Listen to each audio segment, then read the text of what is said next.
Cloud. Voilà. Alors, donc, à nouveau, bienvenue pour ce webinaire avec Madame Lyndia Ndundo Bonongue. Elle est l'auteure de ce livre. Je ne sais pas si vous voyez ces petits sur mon téléphone, mais comme je voyage pas mal, en fait, j'ai beaucoup de livres sur mon Kindle. Je ne les ai pas forcément en version papier. Donc, c'est Passeport pour l'emploi d'un chrétien. Et en fait, donc c'est un guide, voilà, des principes sur le travail dans le monde chrétien, dans le monde spirituel, et puis des conseils aussi pour la recherche de l'emploi. Donc, avec elle aujourd'hui, on va parler de comment ou pourquoi le chrétien peut et doit être un ambassadeur de Dieu, un ambassadeur du royaume de Dieu dans le milieu du travail. Donc, elle nous rejoint depuis Kinshasa, donc on espère qu'on n'aura pas de problème aussi de connexion. Et voilà, donc je lui laisse la parole pour se présenter plus longuement. Je sais qu'elle est aussi intervenante sur une émission télé pour des conseils toujours sur l'emploi, etc. Donc, voilà, Madame Ndundo, si vous pouvez nous en dire plus sur toutes vos activités et notamment sur où et quand retrouver cette émission télé qui peut bénir toute personne. Bonjour à tous et merci beaucoup de me recevoir. Je suis flattée d'être appelée coach. C'est une détermination quand même assez avancée. Alors, en ce qui concerne, moi, je préfère comment avoir comme rôle en anglais, c'est guidance counseling. Donc, plutôt que j'offre de la consultance en guidance, je préfère me dénommer job facilitatrice, hein, job facilitator. Pourquoi? Parce que aussi le coaching, ça demande une accréditation spéciale de l'Association internationale de coaching. J'ai suivi les cours, j'ai les techniques de coaching, mais je n'ai pas été plus loin dans l'accréditation, étant donné que vraiment le coaching en tant que tel, c'est tout à fait une autre approche que la guidance. Et moi, je fais plus de la guidance. C'est-à-dire que je suis comme un guide touristique, mais je suis guide de l'emploi. Okay, où je dis que bon, ben voilà, dans le monde de l'emploi, ça se passe comme ça. Ici, vous avez ceci, là-bas, vous avez cela. Et donc, un coach, normalement, devrait moins parler. Un motivateur parle beaucoup. Donc, il y a plusieurs choses, mais c'est vrai qu'en général, on a tendance à mettre, à simplifier un peu tout et dire, bon, voilà, on est coach. Donc, voilà, je suis job facilitatrice. Je suis aussi business facilitatrice. C'est-à-dire que j'aide des business, je tente d'aider des business dans leur activité afin d'augmenter leur rentabilité. Je ne suis pas incubatrice. Okay? Alors, un incubateur, c'est quand même une structure qui aide un futur entrepreneur à devenir entrepreneur dans tous les aspects, la recherche et développement, la levée de fonds, la mise en place de l'entreprise, tout ce qui est structure. Donc, je ne suis pas une incubatrice. Je suis plutôt une personne qui, dans la recherche d'emploi, peut aider une personne à se rendre compte de son potentiel, okay, business, et le développer. Et alors, si c'est quelqu'un qui a déjà commencé son business, de l'aider à rentabiliser le business, à le rendre plus accessible, à toucher la clientèle, donc à prospérer, point de vue communicationnel, marketing, peut-être formation et tout ça. Alors, bon, bref, mon background, je pourrais dire que bon, j'ai une base économique, que ce soit en secondaire où j'ai obtenu un certificat d'économie de l'Université du Québec à Montréal. J'ai entamé un certificat en administration que j'ai fait 9 cours sur 10, donc je ne l'ai pas terminé. En termes de carrière, je peux dire que j'ai commencé à travailler quand même, j'avais 14-15 ans. Aujourd'hui, j'ai 51 ans. Donc, je suis passée par toutes les étapes du travail étudiant, travail assez longtemps, travail en tant que personne qui a un diplôme de secondaire sans avoir encore la qualification universitaire. Je crois que je suis devenue universitaire, j'avais 27, j'avais 30, non, je suis devenue diplômée universitaire à 30 ans. Donc, j'ai quand même fait de mes 19 ans à 30 ans du travail en tant que non diplômée. Et puis alors, bon, après, j'ai voyagé, enfin, j'ai travaillé et étudié ou bien uniquement travaillé dans 6 pays différents, ce qui ouvre aussi l'esprit. Et à chaque fois, il faut recommencer à chercher l'emploi, hein, parce que dans des contextes différents. Donc, globalement, c'est un peu ça. En termes de RH, j'ai plusieurs profils professionnels, mais j'ai commencé dans le domaine, si on peut dire, RH, au Canada, après, un peu après mes études. J'ai commencé dans une agence de placement pour immigrants étrangers.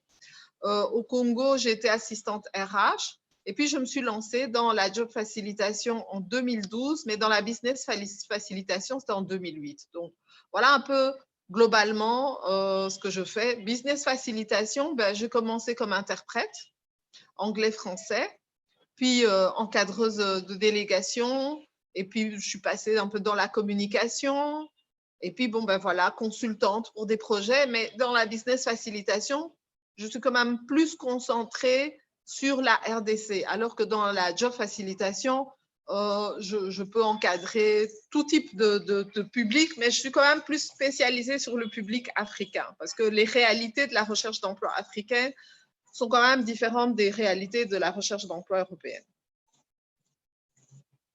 Et pour revenir sur la fameuse émission télé, c'est quel jour, sur quelle chaîne? Ok, l'émission télé, j'ai commencé une collaboration avec Business Live TV. Business Live TV est visible sur Easy TV. Alors, si vous êtes sur Easy TV quelque part sur l'Afrique, vous devez chercher le numéro 141 118. Parce que, en fait, le 118, c'est le code du Congo. Le 150, c'est le code de Brazza. Donc, si vous n'êtes pas sur 141 118, vous ne verrez pas Business Live TV. Maintenant, sur Business Live TV, j'ai une émission à caractère business qui s'appelle Focus. Et j'ai une émission emploi qui s'appelle Question pour un emploi. C'est une chaîne télévisée qui est assez nouvelle, donc ça fait à peu près 8 mois qu'ils existent. Et donc, ils n'ont pas, je les aide à diligenter leur horaire, ils n'ont pas un horaire, mais normalement, moi, je passe en boucle pour Question pour un emploi. Et donc, Question pour un emploi, le principe, c'est que je pose une question que tout le monde pourrait se poser par rapport à l'emploi et j'y donne une réponse. Merci beaucoup. Donc voilà, donc je vous invite soit à vous procurer le livre, à aller sur Business Live TV pour suivre l'émission. Et puis, comme d'habitude, je vous mettrai les liens du site, de la page Facebook, de où retrouver Madame Linda Ndondo sur les réseaux sociaux et sur Internet. Voilà, pour ceux qui veulent se connecter avec elle dans soit job facilitation, soit business facilitation.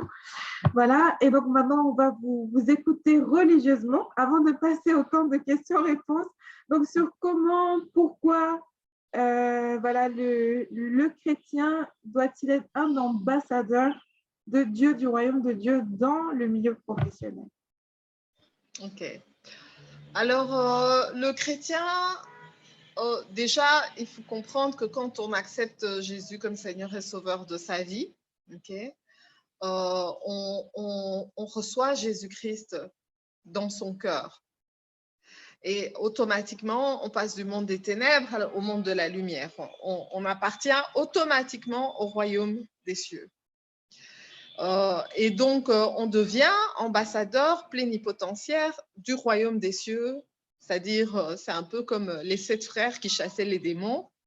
Et qui tombe sur cette personne possédée qui lui dit je connais Jésus, je connais Paul, mais vous, qui êtes-vous? Okay? Pourquoi? Parce que ces 7 personnes chassaient au nom de Jésus, mais ils n'avaient pas en eux la présence de Jésus. Paul était connu parce qu'il avait en lui la présence de Jésus. Ouais? Donc, le fait qu'on ait accepté Jésus comme Seigneur et Sauveur, alors, des fois, c'est très polémique. Certains vont dire, oui, mais est-ce que ça doit juste être chrétien protestant? Le credo catholique dit exactement ce qu'on devrait croire quand on accepte Jésus comme Seigneur et Sauveur. Donc, il y a des catholiques qui disent le credo et comprennent exactement ce qu'ils sont en train de dire. Et donc, ils reçoivent Jésus comme Seigneur et Sauveur. Okay? Et le principe, c'est comme Apocalypse 3:20 nous dit, « Voici, je me tiens à la porte et je frappe. Quiconque entend, je rentrerai avec lui, je souperai avec lui et il soupera avec moi. » Donc, quelque part, c'est l'Esprit de Dieu qui prend possession de votre corps, de votre âme, de votre esprit. Et au fur et à mesure des années, vous grandissez, cet esprit grandit, parle en vous, vous mène à vous muer, à vous changer. Et donc, c'est la présence de Dieu qui est en vous. Okay? Mais nous savons que nous vivons dans le monde, mais nous ne sommes pas du monde. Okay? Donc, quand déjà cette phrase nous dit « nous vivons dans le monde, mais nous ne sommes pas du monde », ça veut dire que nous sommes un territoire à part, nous sommes une personne à part. Et voilà, nous sommes l'ambassadeur, le représentant de Dieu sur terre quand nous acceptons Jésus comme Seigneur et Sauveur. Et c'est dans tous les aspects de notre vie. C'est autant à la maison que dans des aspects autres, c'est dans tous les aspects de notre vie. Donc, il n'y a aucun aspect de notre vie qui devrait être mis à part.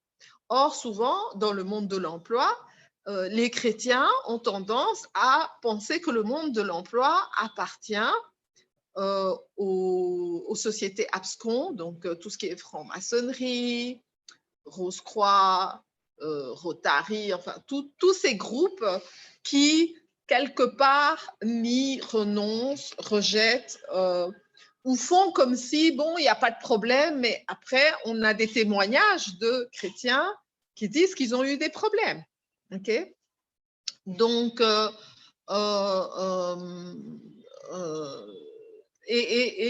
la plupart des chrétiens, par rapport à ça, peuvent développer des attitudes de dire que non, je ne veux pas aller travailler dans tel endroit parce que, en fait, là-bas, il faut faire tel pacte. Okay? Ou je ne veux pas faire tel type de métier parce que ce n'est pas reconnu, c'est contre les préceptes de la Bible, ou je ne veux pas ceci, ou je ne veux pas cela, ou je ne veux pas cela. Le premier principe qu'il faut prendre en compte dans sa tête, c'est que nous sommes les ambassadeurs de Dieu. Nous avons Jésus-Christ en nous, nous sommes les ambassadeurs de Dieu. Et il y a des passages clairs dans la Bible. Je vous invite à acheter le livre sur Amazon. Il y a des passages clairs dans la Bible qui le notifient, okay? Et qui expliquent ce que nous sommes et pourquoi nous le sommes, okay? Et pourquoi nous devons réagir comme ça. Notamment, vous avez Psaume 82 qui dit « Vous êtes des fils de Dieu, hein? Vous régnez à la table des dieux, de Dieu et de toute sa cour, mais vous êtes incapables de vous sauver et vous êtes incapables de sauver les autres. Et donc, vous vivez comme des princes quelconques. » Okay? Donc, nous sommes des fils de Dieu. Nous sommes des princes de Dieu. Nous sommes des princesses de Dieu. Mais nous sommes incapables de mener le rôle que Dieu nous a donné, qui est être disciples, aller et faites de toutes les nations des disciples. Donc, la réaction de se dire « je ne vais pas travailler dans tel endroit parce que là-bas, c'est un groupe abscon, parce que là-bas, il y a des pactes, parce que là-bas, ça ne représente pas la mission qui nous a été donnée d'être disciples de Dieu. Cette phrase ne dit pas « soyez disciples de Dieu là où les gens croient en Dieu ». Cette phrase ne dit pas « soyez des disciples de Dieu là où les gens ne sont pas des païens ». On dit « allez et faites de toutes les nations des disciples ». Et dans toutes les nations, il y a le monde de l'emploi. Okay? Donc, il n'est pas normal que nous nous disions pour tel ou tel prétexte que nous n'allons pas mettre pied dans un endroit parce que cet endroit n'est pas. Il y a des passages bibliques qui disent que nous sommes la lumière dans les ténèbres. Okay? Donc, si nous avons peur d'aller éclairer ces ténèbres-là, c'est que peut-être nous doutons sur le fait que nous sommes une lumière. Et peut-être que nous savons que nous ne sommes pas une lumière. Mais là, ça n'a rien à voir avec Dieu, parce que Dieu dit des choses claires, et son verbe, il est créateur. À partir du moment où il l'a dit, c'est ainsi. Si maintenant nous doutons, comme disait Jésus, ta foi t'a sauvé. Okay? Donc, peut-être que ton manque de foi dans ce que Dieu dit ne te sauve pas. Et c'est comme ça qu'il y a beaucoup de chrétiens qui pensent qu'il faut un go. Il faut un go. Ils restent à l'église, ils prient pour un emploi et ils se disent qu'il faut un go. Il faut que Dieu leur dise, bon, vas-y. OK? Il faut que Dieu leur dise, bon, le terrain est propre, il est net. Non. Hein? Il faudrait que Dieu cesse de mettre des tribulations. Non. OK? Ce n'est pas parce que Dieu nous a dit, tu es la tête et non la queue, OK? Qu'il a dit que nous n'allons pas passer par des tribulations. Et que du contraire, Jésus a dit que nous serons persécutés parce que nous avons Jésus en lui, parce que nous décidons de. Donc, lorsque nous sommes persécutés par un groupe abscon dans le milieu du travail, ok, c'est une preuve même que nous avons Jésus en nous. Et c'est une façon de glorifier ce Jésus qui est en nous, parce que nous allons au combat, ok? Et lorsque nous permettons à Dieu d'être à nos côtés, parce que Dieu ne peut pas rentrer là-bas sans quelqu'un qui le porte en lui. La lumière ne peut pas aller quelque part si la lumière se restreint d'aller à cet endroit. C'est un peu comme Jonas, à qui Dieu a dit va à Ninive, et qui a dit non, non, les gens là-bas sont comme ça, il n'a pas voulu. Et c'est comme ça que le chrétien se retrouve terrassé. Il se retrouve comme dans le ventre du poisson, comme mort. Pourquoi? Parce que sa mission est d'aller de faire des nations les disciples. Ninive était une nation. C'était une nation qui était dure, qui était rude, qui maltraitait peut-être les gens de la foi. Mais Dieu avait décidé que c'était au travers de Jonas que Ninive devait briller. Donc Dieu peut décider que c'est au travers de chacun des chrétiens que nous sommes que telle entreprise va se convertir, qu'il va briller là-bas. Et lorsque un chrétien décide de rester au sein de l'Église sans bouger, en attendant le go de Dieu, il est à côté de la mission de Dieu. Il est à côté de la mission de Dieu. Il manque de foi, parce que rien ne peut lui arriver. Okay? Rien ne peut lui arriver, sinon si c'est la volonté de Dieu. Encore là, le chrétien oublie que Dieu est maître des temps et des circonstances. Okay? Donc, s'il y a des circonstances qui font que nous sommes persécutés, il en est maître. Donc, quand on dit il en est maître, il en a la maîtrise. Il sait ce qu'il fait. Il ne nous envoie pas quelque part sans savoir ce qu'il fait.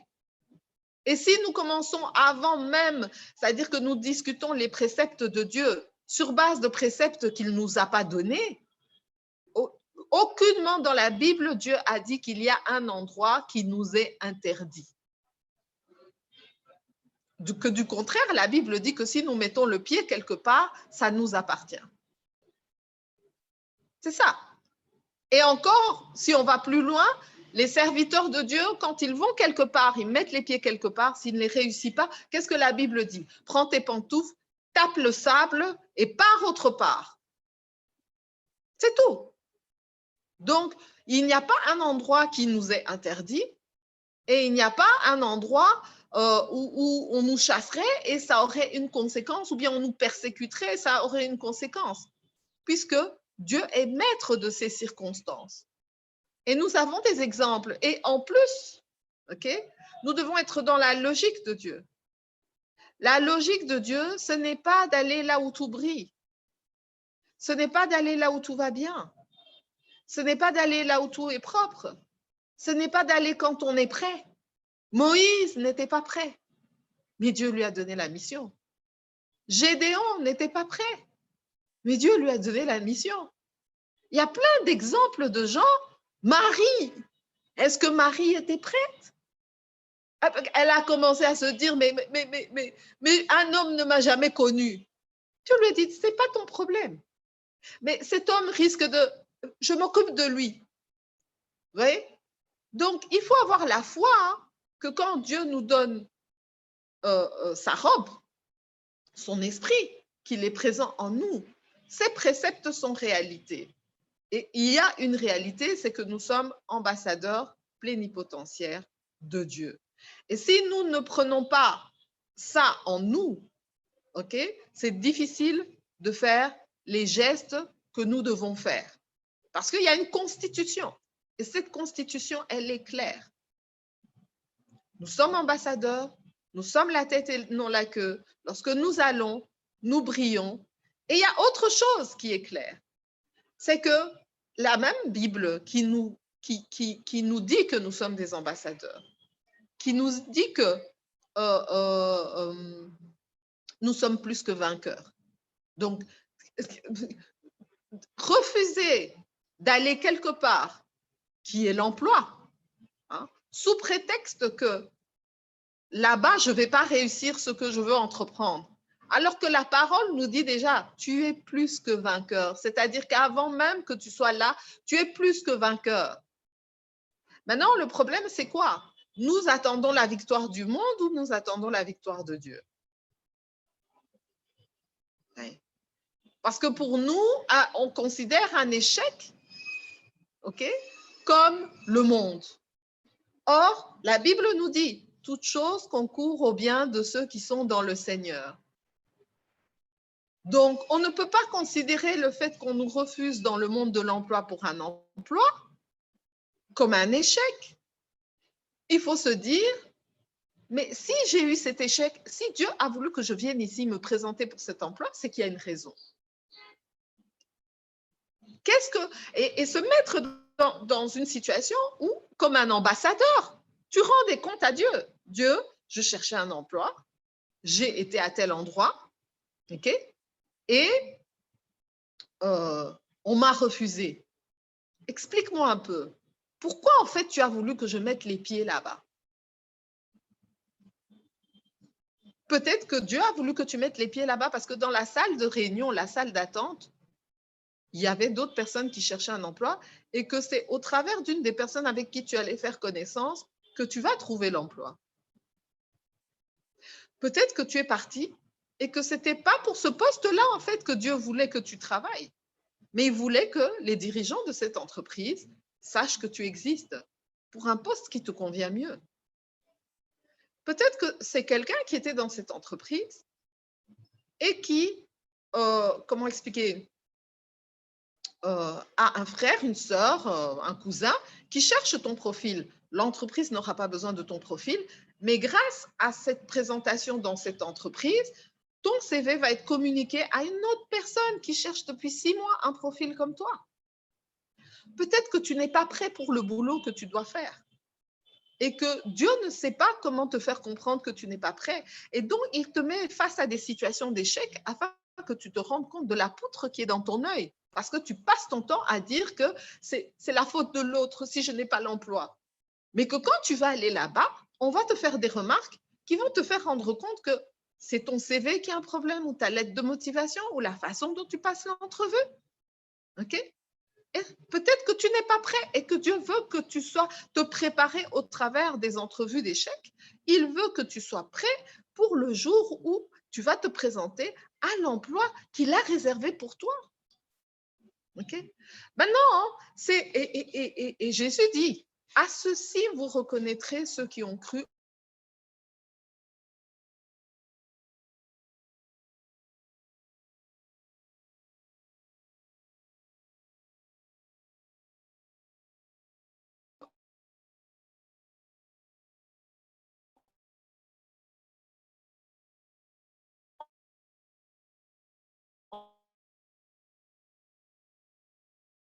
en mon nom. OK? Je le dis dans les malades. Guérir des maladies du monde de l'emploi.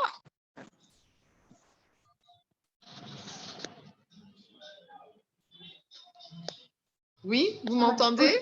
Oui, voilà, ça s'était coupé légèrement. Ça commence à se... L'image commence à se bloquer. Peut-être ce que je vous propose, c'est de couper la caméra, Oui. comme on vous a quand même vu au début. Comme on dirait que la connexion commence à poser problème, juste de couper la caméra, mais de garder le micro ouvert. Parce que la caméra, en fait, consomme beaucoup de data. Donc, je pense que si la caméra coupe, mais qu'on a le son, ça passera mieux.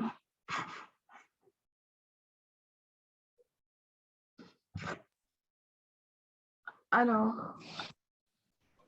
voilà. Vous m'entendez? Voilà. Je vous propose, en fait, voilà. Je vous propose, comme on vous a vu au début, de couper la caméra pour alléger un peu la connexion.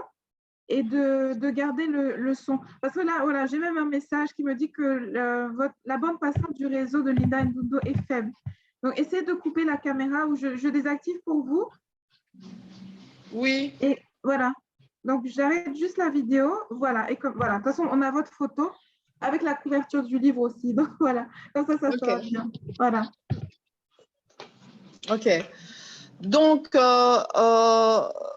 voilà. Donc, maintenant, le problème, c'est que quand le chrétien décide, sur base de ce que les gens disent dans le monde, de ne pas aller chercher l'emploi, et donc, il refuse par là de faire la mission d'ambassadeur qu'il doit faire quelque part. Quand le chrétien refuse de se lancer dans le business, il refuse la mission que Dieu lui a donnée quelque part. Que ce soit l'emploi ou que ce soit le business, si on veut être un chrétien à 24 heures sur 24, l'emploi ou le business nous prennent une partie de notre temps. Nous ne pouvons pas imaginer que pendant cette partie de ce temps, Dieu n'existe pas et que nous ne sommes pas un exemple de Dieu. Parce que le travail représente quand même 8 heures de la journée. Et quand vous êtes en affaires, des fois, ça représente 10 heures, 12 heures. Donc, ça veut dire que pendant 10 heures ou 12 heures, sur 24 heures, vous n'allez pas représenter Dieu, vous n'allez pas partager sur Dieu, vous n'allez pas penser par rapport à Dieu, et vous allez garder ça sur vous-même. Et tous les gens qui sont autour de vous ne vont pas profiter de l'apport que Dieu a dans votre vie, apporte dans votre vie. Est-ce que c'est ça, aller et faire de toutes les nations des disciples? Oui. Donc, est-ce que c'est ça, prier en tout temps et en toutes circonstances? Est-ce que c'est ça, être l'ambassadeur de Dieu? Bon, on est l'ambassadeur de Dieu, mais dans ses temps libres. Et non pas au sein du travail qui est très important pour Dieu. Le travail est très important pour Dieu. Il y a une série et série de documents, enfin de versets qui parlent du travail. Donc, c'est vraiment très, très, très important de se remettre en question et de se dire, OK, est-ce que je pense, quand Jésus a dit, à ceci vous reconnaîtrez ceux qui ont cru en mon nom, OK? Jésus a dit quoi? Jésus a dit, à ceci vous allez reconnaître, vous allez guérir les malades. Donc, vous êtes censé guérir des maladies du chômage. Les maladies de l'emploi sont le chômage. Les maladies de l'emploi sont le fait de ne jamais avoir de promotion. Les maladies de l'emploi sont le fait de chaque fois se faire licencier. Les maladies de l'emploi sont le fait qu'on se retrouve dans l'emploi et on n'est pas la tête. On est la queue. On n'a jamais de promotion, on n'a pas d'augmentation de salaire, ou on se retrouve dans le monde de l'emploi et on se retrouve avec un employeur qui ne nous paye pas pendant 3-4 mois ou qui nous paye très mal. Ce que certains vont dire, on utilise mon étoile. Okay? Ça, ce sont des maladies de l'emploi. Or, nous, en tant que chrétiens, nous devons être un exemple, une preuve qu'on peut guérir de ces maladies. Là où tout le monde ne réussit pas, là où tout le monde n'a pas un emploi, parce qu'il faut connaître quelqu'un, quand on ne va pas chercher un emploi en tant que chrétien, parce qu'on dit il faut connaître quelqu'un.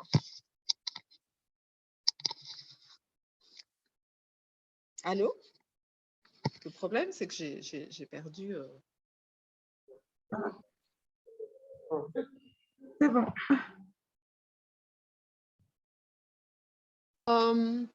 Je pense que vous avez tous entendu ce que j'ai dit par rapport à les maladies de l'emploi. Oui, oui, oui, et c'était très intéressant. Oui, vraiment très intéressant. Oui.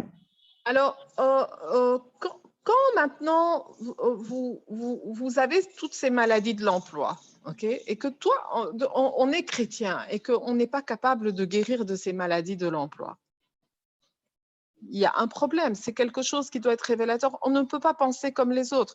C'est bien quand ces maladies de l'emploi arrivent à un chrétien parce que il faut savoir que Jean disait, j'aimerais que tu prospères à tous égards comme prospère l'état de ton âme et que tu sois en bonne santé.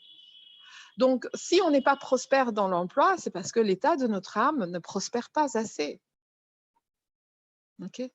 Et que les versets que nous lisons, que nous utilisons, que nous prions, que nous chantons, ne se sont pas enracinés en nous de telle manière à ce qu'ils puissent porter le fruit qu'ils sont censés porter. Donc, si nous avons accepté Jésus comme Seigneur et Sauveur, nous devons pouvoir guérir des maladies de l'emploi. Quand, par exemple, en tant que chrétien, on dit « mais pour avoir un emploi quelque part, il faut connaître quelqu'un ». Ce n'est pas logique de dire ça en tant que chrétien. Et tu ne connais pas Dieu. Dieu n'est pas ton plus grand piston, il faut être pistonné. Dieu n'est pas ton plus grand piston. Laissez-moi vous dire, Joseph a été pistonné en Égypte. Qui l'a pistonné en Égypte? Qui a pistonné Joseph en Égypte? Quelqu'un que personne ne connaissait, un esclave. Simplement parce qu'il connaît Dieu et Dieu le connaît, pouf, il saute tous ceux qui ont étudié à l'université en Égypte. Il saute tous les fils à papa de l'Égypte.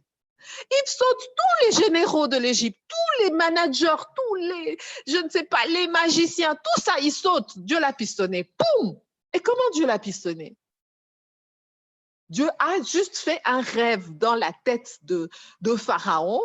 Ça a tourmenté Pharaon. Il a commencé à menacer tout le monde, au point que même une personne qui ne voulait pas parler de Joseph s'est dit, mais ça y est, j'ai failli mourir la première fois avec le palefrenier, et moi je suis le parmentier, ou je ne sais plus, c'était un des deux. Et ça y est, cette fois-ci je vais mourir, mais je me rappelle maintenant de Joseph là. Le gars qui était en train de bloquer Joseph en prison, qui savait très bien que Joseph m'avait dit que l'autre va mourir, moi je vais vivre. Mais il ne s'est pas occupé de lui. Mais Dieu a créé, Dieu qui est maître des circonstances, a créé les circonstances pour que Joseph soit pistonné en Égypte. Donc il était plus que tout le monde. Après le Pharaon. Et le Pharaon était dépendant de lui. Parce que le Pharaon savait que moi, j'ai aucune solution. Il y a la famine qui va arriver, on va tous crever. Donc, j'ai besoin de cette personne. Mais qu'est-ce que vont dire les gens? Ils vont dire non, Pharaon était en train d'utiliser l'étoile. Non. Dieu savait qu'il y aurait une famine, que son peuple va aller mourir à Canaan. Et Dieu savait à l'avance que c'est Joseph qui allait sauver la famille. Mais le papa de Joseph, qui était Jacob, ne comprenait pas, ses frères ne comprenaient pas. Mais Dieu savait à l'avance parce que c'est Dieu qui crée les temps et les circonstances. Mais nous, quand on voit selon la perspective, oh, les frères de Joseph étaient méchants, oh non, non, non, non, Dieu savait que leur cœur était comme ça et que les choses devaient se passer comme ça parce que Joseph n'allait pas devenir ce qu'il devait devenir. D'ailleurs, son propre père lui disait, est-ce que toi, tu peux me commander? Est-ce que vraiment, moi, je vais me mettre à genoux devant toi? Donc, Dieu avait compris que ici, j'ai aucun associé, j'ai aucun complice. Dieu a permis les circonstances pour que le rejet soit total. Dieu savait que Jacob aimait trop son fils, mais n'allait pas lui permettre de monter pour qu'il devienne un leader, malgré ce que Dieu avait semé dans Joseph. Mais beaucoup d'entre nous, chrétiens, nous ne comprenons pas ça. Nous nous accrochons des fois à des choses qui ne sont pas dans l'entendement de Dieu. Et donc, nous ne pouvons pas représenter, nous ne pouvons pas devenir ambassadeurs plénipotentiaires parce que nous prenons un chemin qui nous mène à la queue et non la tête. Nous nous disons, ah, nous sommes chrétiens et moi, comme je suis chrétien, je ne peux pas, ah, je dois être la tête et non la queue. Et nous le percevons comme dans le monde. Ça veut dire, non, moi, je dois être manager. Moi, j'ai un diplôme de licence d'ingénieur, je dois être manager. Or, Jésus a montré, pour être leader, tu dois laver les pieds des gens. Donc, tu dois commencer par le bas, tu dois commencer par les pieds. Mais nous, on veut que Dieu nous pistonne hein, en commençant par le haut. Mais Dieu lui-même, pour venir sur terre, est-ce qu'il est venu en tant qu'adulte, en tant que vieillard, en tant que sage? Non, il est venu en tant que bébé. En tant que chrétien, nous avons toute cette sorte de maladies comme ça qui nous font penser comme les gens du monde, où on se dit, mais j'ai un diplôme et puis je dois commencer au-dessus. Non, il n'y a personne dans les écritures de Dieu qui a été comme ça soulevé. Joseph a dû commencer du début. Quand nous avons, par exemple, comment il s'appelle? Daniel.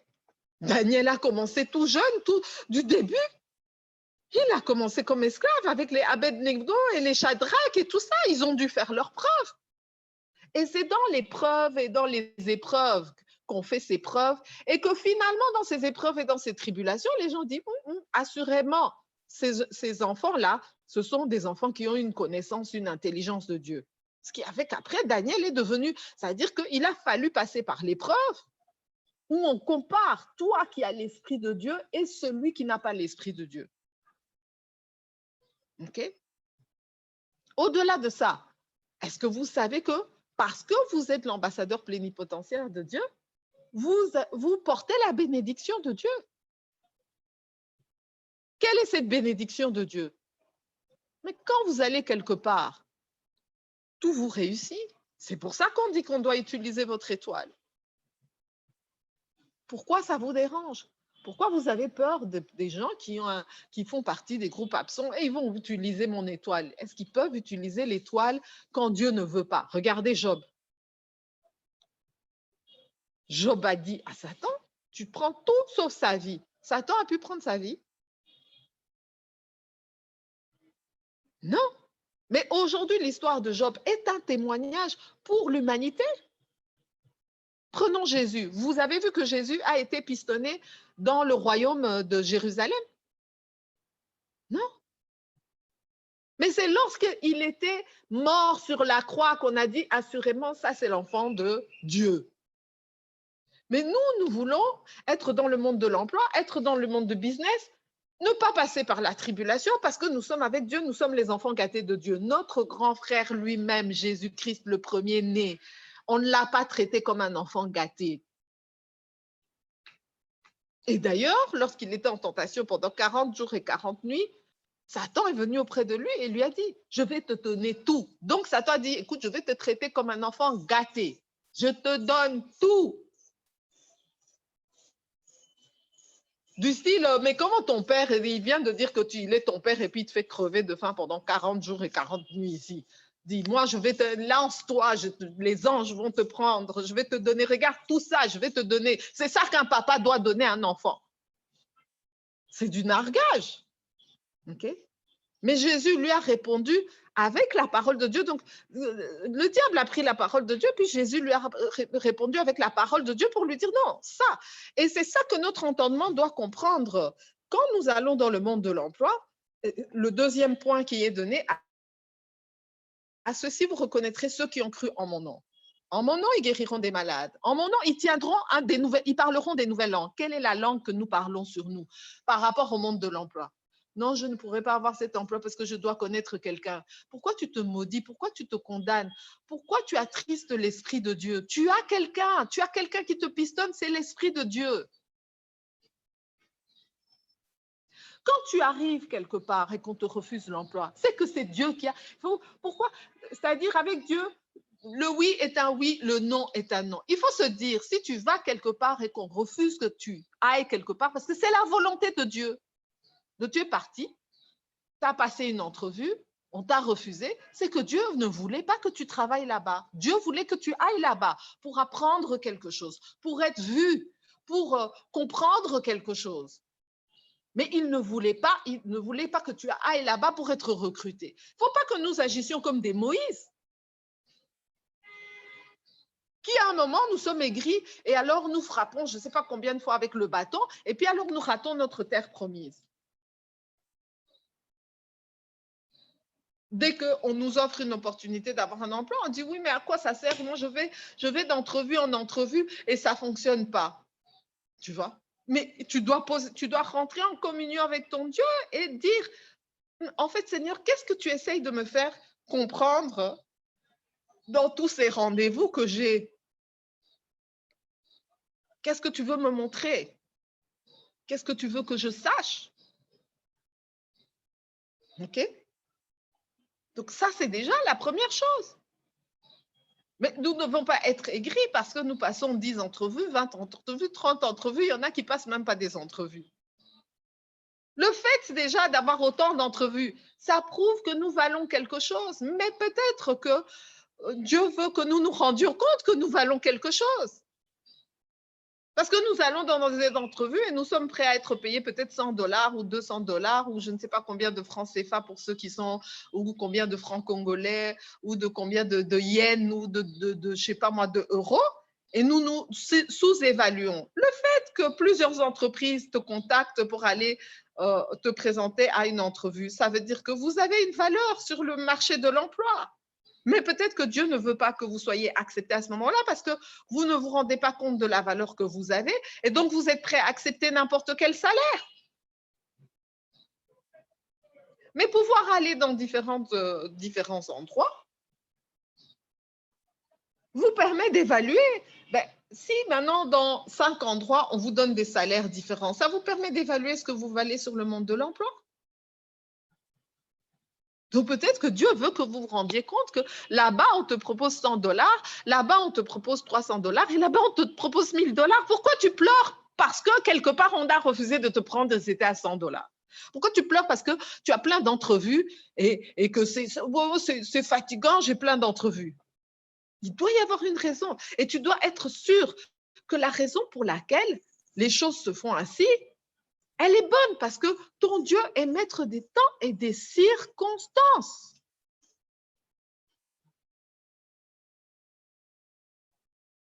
Donc, c'est comme ça. Alors, il y a un autre point que Jésus dit, à ceci vous reconnaîtrez ceux qui ont cru en mon nom. En mon nom, ils chasseront les démons.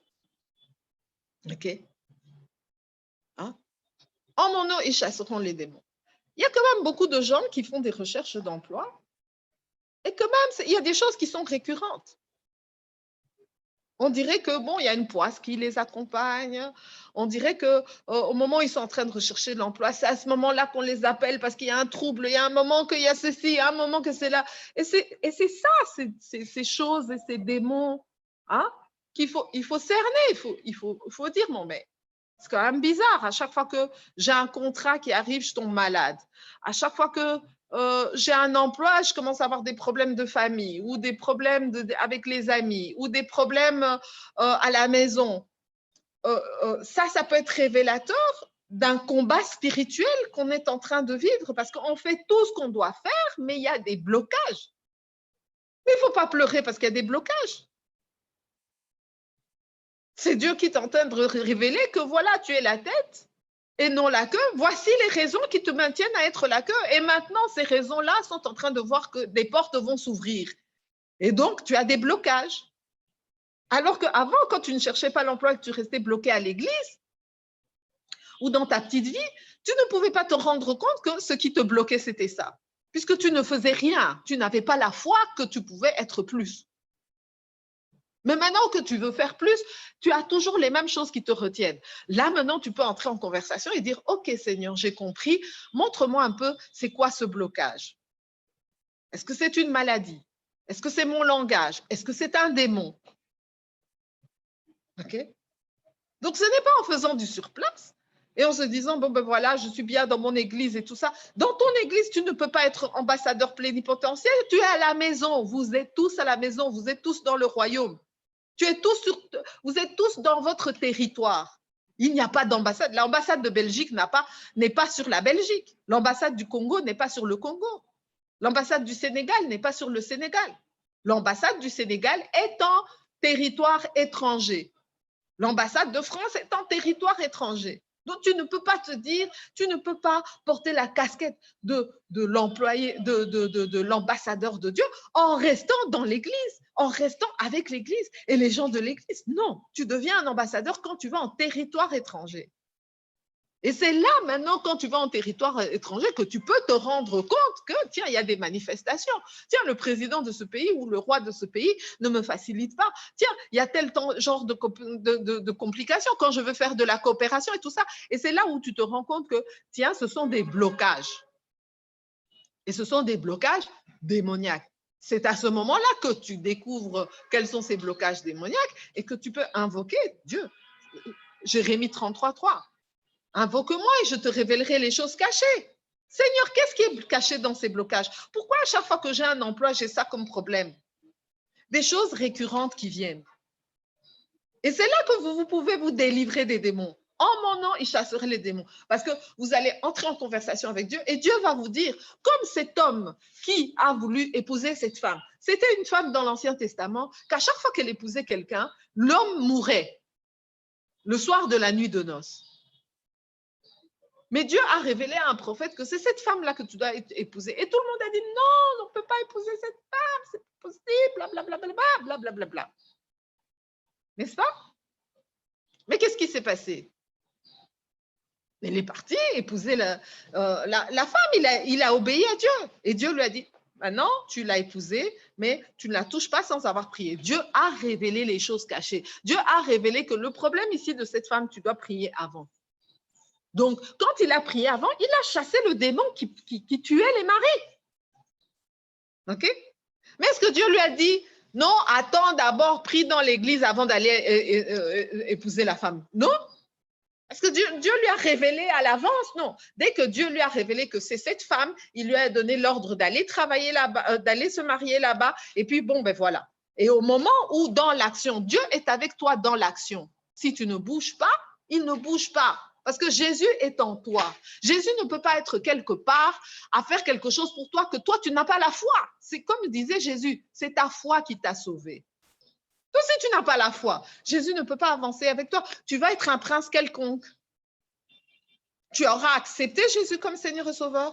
Ton âme sera sauvée. Le jour où tu mourras, tu iras au royaume des cieux. Mais sur la terre, tu vivras comme un prince quelconque parce que tu ne veux pas endosser le rôle d'ambassadeur plénipotentiaire. Tu ne veux pas faire les choses avec autorité.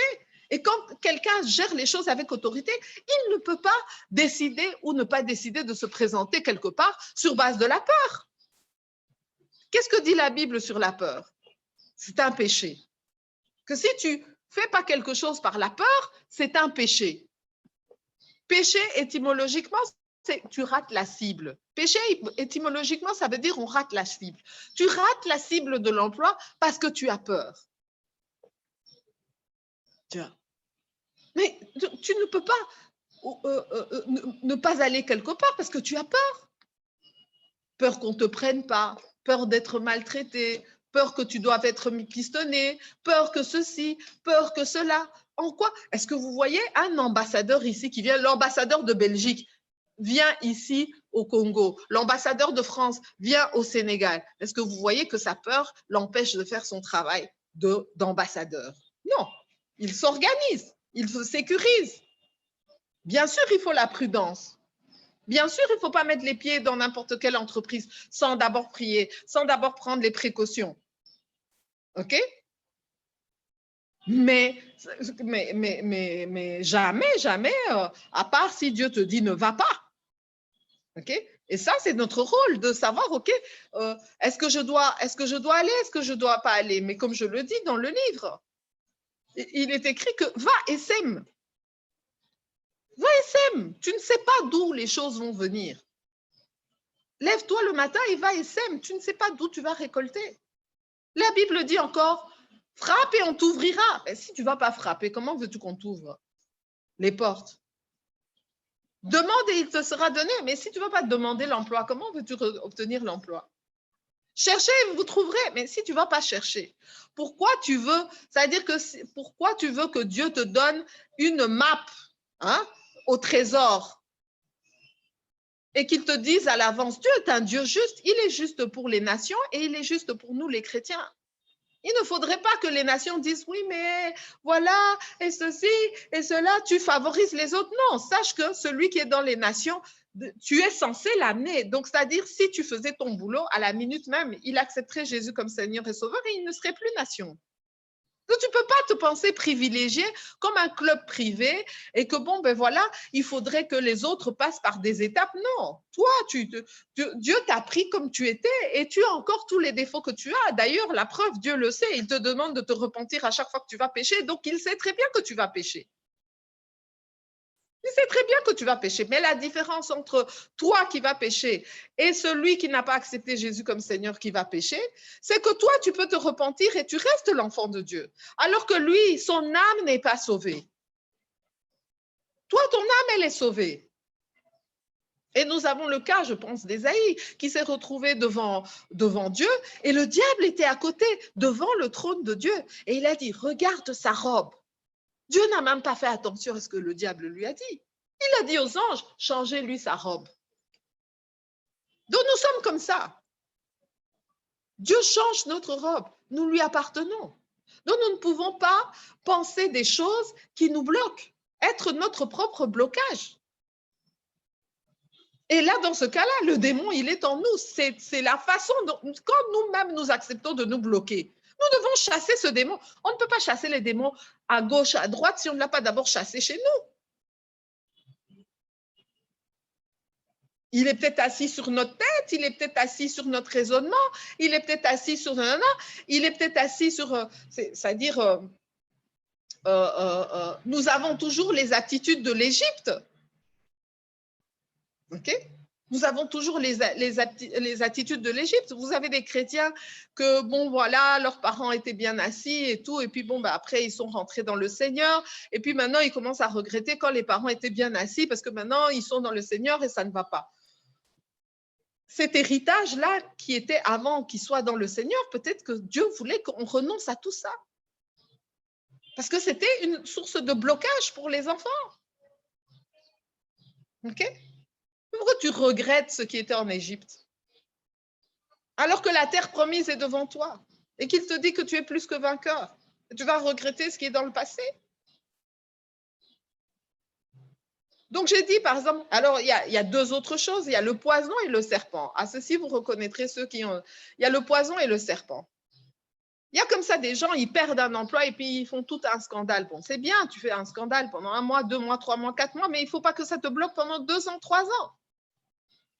Je vois des entreprises, il y a des chefs d'entreprise, un Africain qu'on lui a volé son idée de make-up pour Africain, je ne sais plus comment ça s'appelait, c'était le premier qui avait lancé les gammes des make-up africains. Il a passé 10 ans à faire un procès contre cette grande société multinationale de cosmétiques qui lui avait volé ce concept. Alors que puisque c'était lui qui l'avait créé, il pouvait le recréer. Isaac a fait quoi? Isaac, on est venu, on lui a pris son premier puits. Est-ce qu'il a commencé à pleurnicher, à dire mon puits, mon puits, mon puits? Pourquoi tu doutes de l'intelligence que Dieu a mis en toi?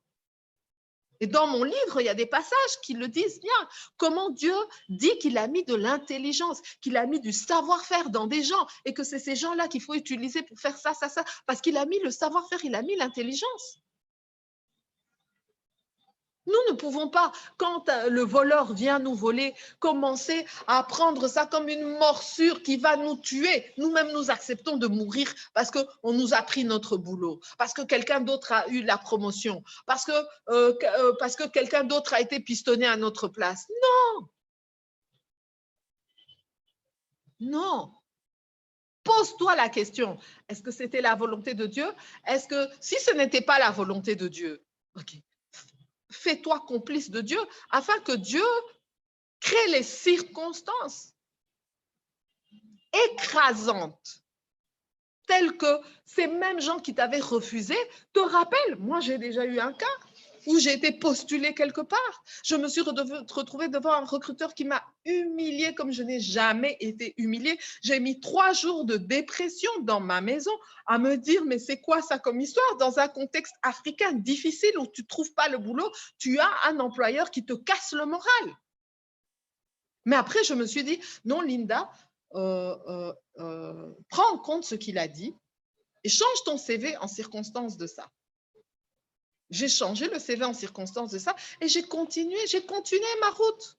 Comme Isaac a continué à faire des puits jusqu'à ce que Dieu a commencé à saccager les puits de ses ennemis qu'il lui avait volés, au point qu'à un moment, ils sont venus devant Isaac et ils ont dit, on ne veut pas de problème avec toi ni avec ton Dieu. Associons-nous maintenant, quand on prend les puits, on fait avec toi et tout et tout. Donc, ils ont arrêté de voler Isaac. Donc, ça veut dire que Dieu a travaillé dans leur plan. La même chose avec Abraham. Est-ce que c'est Abraham qui a mené le combat et qui a commencé à pleurnicher? Non. Dieu est venu dans la maison de Pharaon, dans la chambre de Pharaon, et a dit, pourquoi tu as pris l'épouse de mon serviteur? Abimelech, la même chose. Okay? Donc, nous ne devons pas permettre aux épreuves malchanceuses de nous détruire totalement. À un moment, ça fait mal, la morsure, ça fait mal le poison. On fait des déclarations là-dessus et on en ressort plus fort parce qu'on est plus que vainqueur. Et Dieu nous a déjà dit, nous n'en mourrons pas. On te vole l'emploi. Tu n'en mourras pas. On te vole ta promotion. Tu n'en mourras pas. La façon dont tu vas agir dans cette épreuve, les gens vont commencer à se poser la question, mais si c'était moi, je serais comme ça, je serais comme ça, je serais comme ça. Mais si c'était moi, je serais comme ça, je serais comme ça. Devient un témoignage de pourquoi toi, tu n'agis pas comme les autres. C'est là que tu deviens un ambassadeur.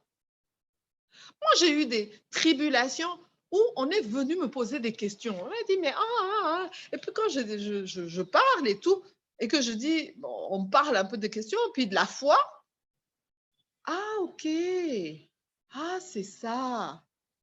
Ah bon. Mais après, tu vas découvrir que tous ces gens qui t'entouraient, c'était des gens qui faisaient partie d'un groupe abscon. Donc, tu te rends compte qu'en fait, ils t'attaquent, ils te font des problèmes, et qui s'attendent à ce que toi, normalement, tu dois péricliter, ta vie doit arriver comme ça, hein? Tu dois mourir, tu dois crever, et puis ils ne comprennent pas, tu crèves, et puis ils commencent à venir te poser des questions. J'ai été injustement licenciée d'un endroit. Quelques mois après, le responsable RH me voit dans un magasin. Ah, bonjour, nanana, j'échange et tout, on parle, et puis je lui donne ma carte d'affaires. Il dit, comment, Linda? Tu travailles? Je dis, mais oui. Linda, tu travailles? Mais oui, je travaille. Parce que là où on m'avait licenciée, on avait sali ma réputation à titre professionnel, donc je ne devais plus trouver un travail. Il dit, non, tu pries vraiment Dieu. Il dit, non, tu pries vraiment Dieu. Et moi, à ce moment-là, je crois que je ne me rendais pas compte. C'est au fur et à mesure que je parlais avec les gens que quelqu'un m'a dit, mais tu sais que ton patron, il a dit ça s'est propagé partout et tout et tout. Et donc, j'ai compris que, donc cette guerre n'était pas seulement dans l'entreprise. Il a été propagé des choses sur moi de telle manière à ce que les gens se disaient, cette fille ne trouvera plus jamais du travail à Kinshasa. Et il a fallu que j'ai le témoignage du RH qui me dit, non, tu pries vraiment Dieu. C'est là que tu deviens ambassadeur plénipotentiaire. Mais est-ce que je suis encore l'employé dans cette entreprise? Non. Je ne suis plus l'employé dans cette entreprise. Donc, ce n'est pas forcément en étant dans l'emploi que tu vas être perçu comme ambassadeur de Dieu. C'est ailleurs que Dieu, c'est-à-dire que la glorification de Dieu dans cette entreprise, c'est faite par mon recrutement dans une autre entreprise. Et cette autre entreprise, les gestionnaires de cette autre entreprise, c'était des chrétiens, c'était des témoins de Jéhovah. Alors, bon, il y a des gens qui vont dire non, mais témoins de Jéhovah, c'est pas. Mais c'est chrétien. Ils parlent de Jéhovah, ils lisent la Bible de Jéhovah. Donc, Dieu a utilisé une de ces églises pour dire bon, ben tiens, ici, tu vas être en sécurité, tu vas avoir un emploi.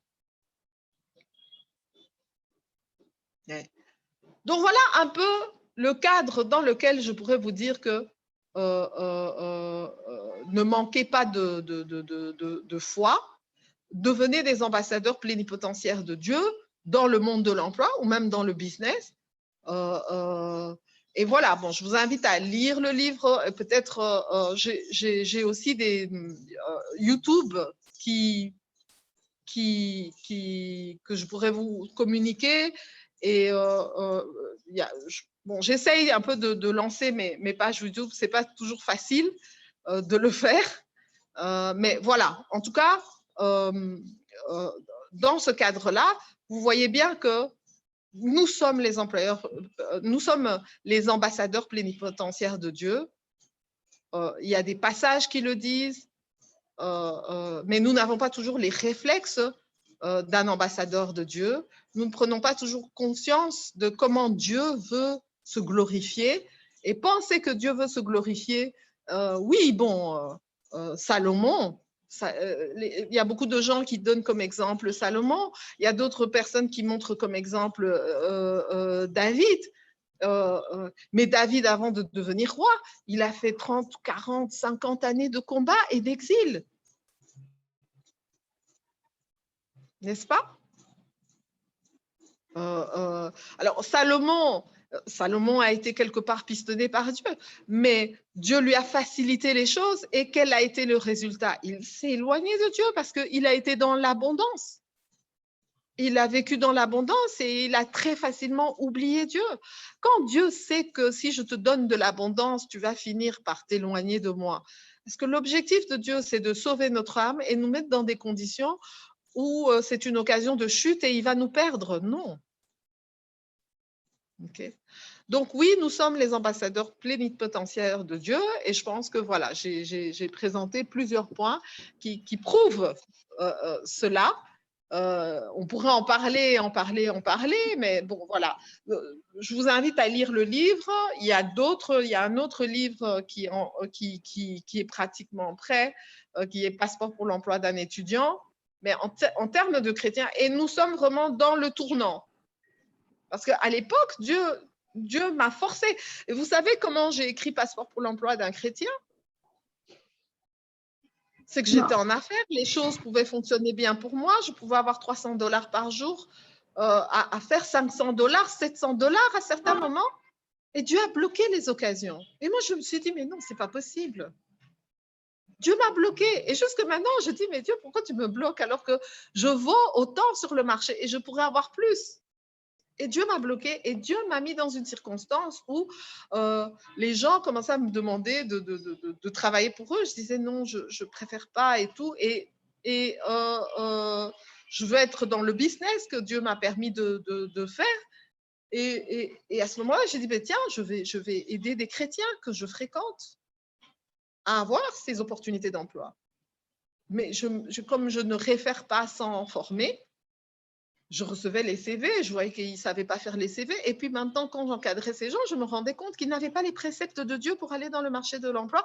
Et c'est comme ça qu'est né Passeport pour l'emploi d'un chrétien. C'est d'abord né parce qu'au fur et à mesure, j'ai commencé à faire des articles sur Facebook pour expliquer les mauvais réflexes que les gens avaient et comment la Bible montrait pourtant qu'il fallait avoir les bons réflexes. Okay? Il faut avoir les bons réflexes. Il n'y a aucun agriculteur qui sème une graine pour avoir une pomme. Mais les chrétiens vont semer un CV pour avoir un emploi. Non, les agriculteurs, pour avoir une pomme, ils sèment plusieurs pommiers. N'est-ce pas? Donc, tu ne peux pas te dire que tu vas récolter un emploi et tu sèmes juste un CV. Même Dieu, quand il a voulu que nous naissions, okay, il n'y a pas un seul spermatozoïde qui est sorti. N'est-ce pas? Donc, la façon dont Dieu fait les choses, il fait les choses de manière multiple. Quand il sème une graine de moutarde, quand il sème une graine de bananier, quand il sème, le bananier finit par produire plusieurs bananiers. Mais comment toi, qui es un chercheur d'emploi, tu ne produis qu'un CV? Et tu ne sèmes qu'un CV. Vous êtes chrétien et vous semez un CV sur 5 ans. Vous attendez l'emploi? Vous ne le cherchez pas? Cherchez, vous trouverez. Maintenant, les non-chrétiens ont pris les préceptes de la Bible et ils ont dit qui cherche trouve. Donc maintenant, vous voyez que des non-chrétiens appliquent les principes divins de Dieu. Mais ils ne vont pas dire aux gens que nous, on a trouvé ça dans la Bible. La Bible dit cherchez, vous trouverez. Le païen dit qui cherche trouve. Mais il a pris ça où? Il a pris ça dans la Bible. C'est la Bible qui a dit qu'il fallait chercher pour trouver, non? Mais le païen, maintenant, il prend ça et il met ça dans la politique, il met ça dans le marketing, il met ça dans tous les principes de Dieu. Dieu a fait la première anesthésie totale de quelqu'un. Quand il a endormi Adam, c'était la première anesthésie. Vous croyez qu'un médecin a réfléchi à endormir quelqu'un pour lui faire une opération? Il a trouvé ça d'où? Et ça, ce sont des textes qui datent de 3000 ans avant Jésus. Le fait d'endormir Adam pour enlever la côte. Et puis, on va vous dire, non, le médecin, c'est la science. Non! Il a lu dans un texte religieux, spirituel, qu'on pouvait endormir quelqu'un pour l'opérer. Et il s'est dit, mais comment je peux utiliser la science? Comment je peux dominer sur le monde, sur la nature, sur quelque chose pour endormir un être humain, l'opérer et puis qu'il se réveille? Et alors, on appelle ça science. Et alors, on enlève. On ne dira pas que le premier texte où on a découvert cette histoire d'opérer quelqu'un avec une anesthésie, c'est la Bible. Trouvez-moi un livre plus ancien qui parle de l'anesthésie totale. Et notre façon de percevoir la Bible, de toujours la percevoir en dehors du monde, de ne jamais oser la comparer aux choses du monde, nous empêche d'être un ambassadeur de Dieu dans tous les aspects de la vie, pas seulement à titre d'emploi. Vous avez des gens qui vont vous dire que comment Dieu peut créer la lumière sur la parole. Et aujourd'hui, est-ce qu'on ne peut pas avoir un système électrique qui fait que quand tu rentres dans la maison, tu dis, Alexa, allume la lumière. Alexa, fais ceci. Alexa, fais cela. Ils ont eu ça d'où? Pourquoi ils ont créé cette science? Parce qu'ils ont vu que dans la Bible, on a dit que la lumière soit. Et la lumière fut. Et vous avez toute une série de choses comme ça qui sont dans la Bible et que nous voulons mettre au titre de légende et de contes de fées et que nous disons c'est la théorie, ce n'est pas la pratique, donc nous ne le pratiquons pas. Nous le laissons dans la théorie et parce que nous ne le pratiquons pas, ça ne porte pas du fruit. Et nous vivons comme des princes quelconques, sans emploi, sans promotion, sans réussite dans le business,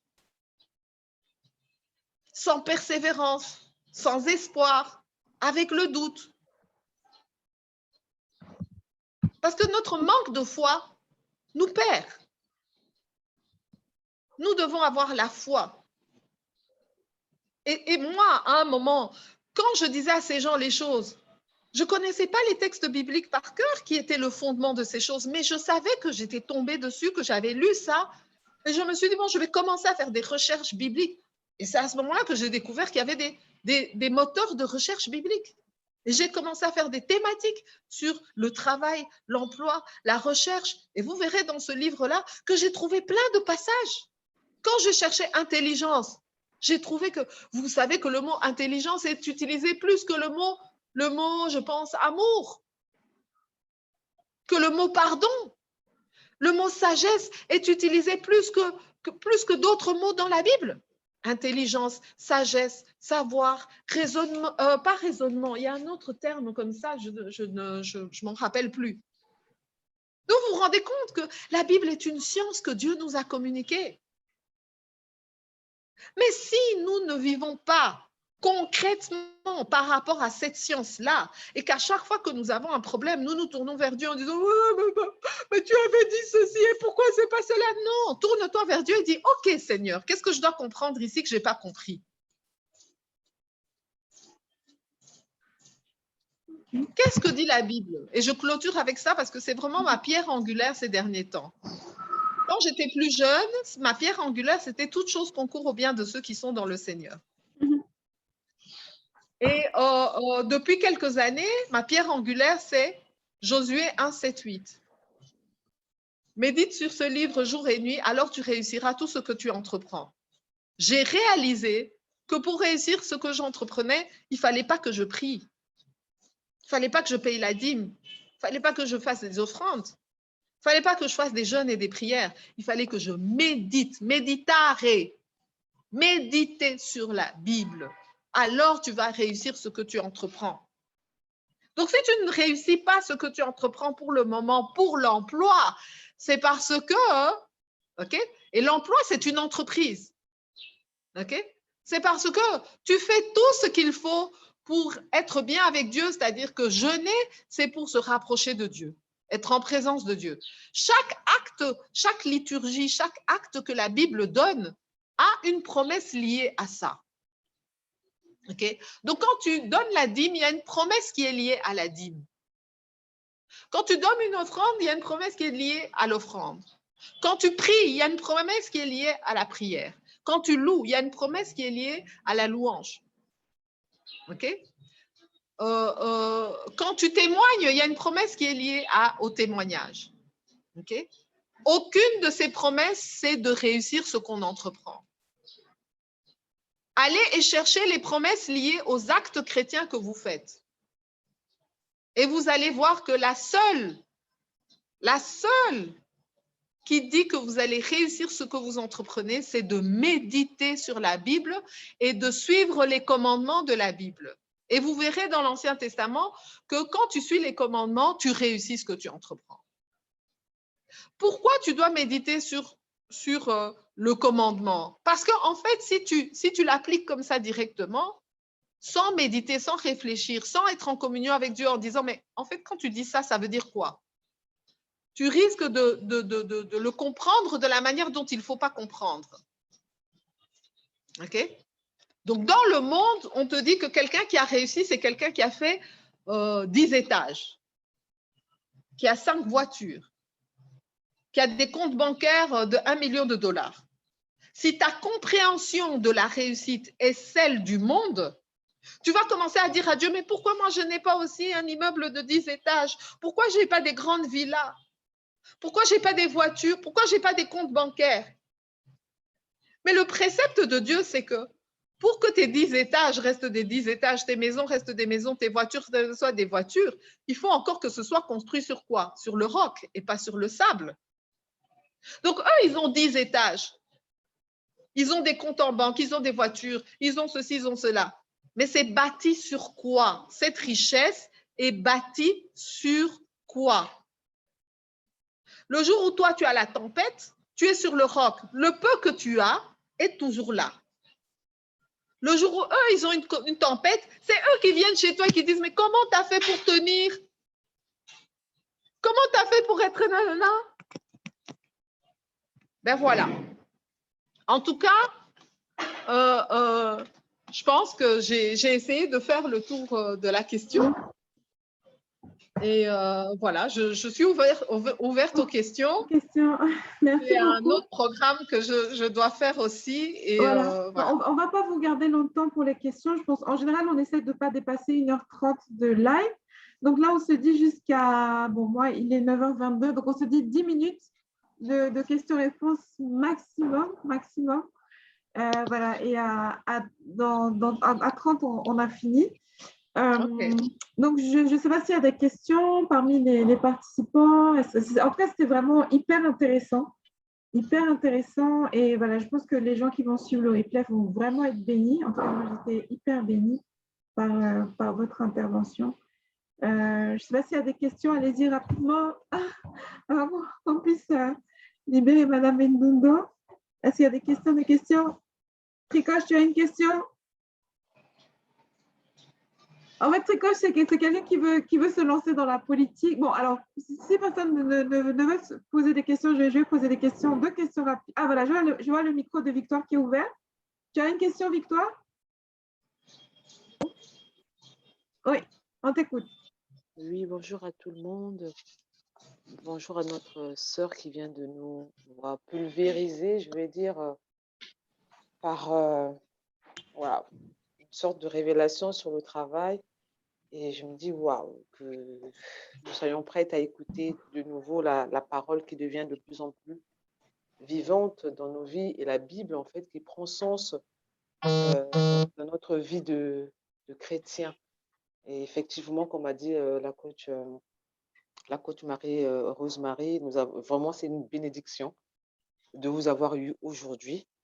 Et je ne sais pas si j'ai une question, mais c'est-à-dire que je voulais juste savoir, puisque nous sommes habillés par des manteaux, en quelque sorte des manteaux qui nous empêchent en fait d'être ces ambassadeurs-là, comment est-ce que vous pensez que nous pouvons nous positionner pour pouvoir revêtir du coup le véritable manteau de l'ambassadeur pour révéler vraiment l'image de Christ dans nos milieux de travail? Parce qu'effectivement, comme vous dites, vous avez dit, le monde tel qu'on le connaît, voilà, il est couvert par toutes ces personnes-là. Comment est-ce que nous, en tant que chrétiens, du coup, on doit aller conquérir, puisque aller faire les nations, c'est ça. comment est-ce que nous, dans notre attitude, on peut reconquérir la place que nous avons d'être vraiment, véritablement l'ambassadeur de Dieu dans nos lieux de travail. Merci. Oui, alors, d'abord, ce qui est étrange, c'est que nous, on a encore cette impression-là, souvent, qu'on a ce manteau-là. Mais ceux qui nous entourent, ils savent très bien qu'on est déjà de Dieu. D'où les attaques, d'où les difficultés, d'où les blocages, et parce qu'ils se disent, mais celui-là, s'il se réveille, celle-là, si elle se réveille, on est mort. Donc, ils attaquent avant qu'on se réveille.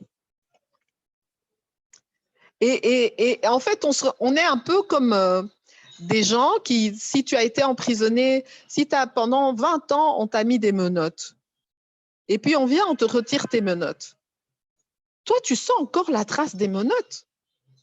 Les menottes ne sont plus là. Le manteau est déjà blanc. Dieu a déjà fait la transformation. C'est juste que toi, tu as vu ton manteau peut-être qui était, je ne sais pas quelle couleur. Le sang de Jésus est déjà sur toi. Et en fait, c'est juste le déclic, c'est juste la prise de conscience. C'est juste le penser autrement, le parler autrement, le entendre autrement.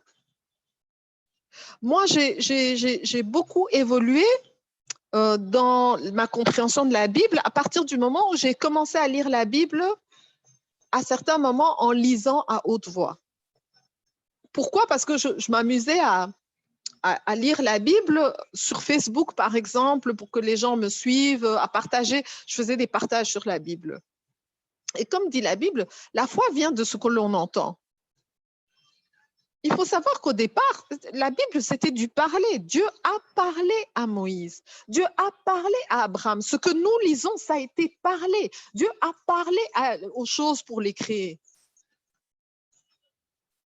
Et si nous sommes dans une situation où nous ne parlons pas la Bible à nous-mêmes, nous n'entendons pas la Bible à nous-mêmes, c'est difficile pour nous de saisir. Parce que alors, tous les groupes abscons vont vous dire, le verbe est vibratoire, le verbe a une influence. Si vous dites à votre enfant toute sa vie qu'il est bête, il va devenir bête parce qu'il va croire qu'il est bête parce que vous avez dit qu'il était bête. Et la Bible le dit. Au pouvoir de la langue, c'est la vie ou la mort. Vous pouvez tuer l'esprit d'entrepreneurship, l'esprit d'employé, l'esprit C'est ça que maintenant on a la motivation. Pourquoi les gens maintenant utilisent la motivation? Ils utilisent le verbe.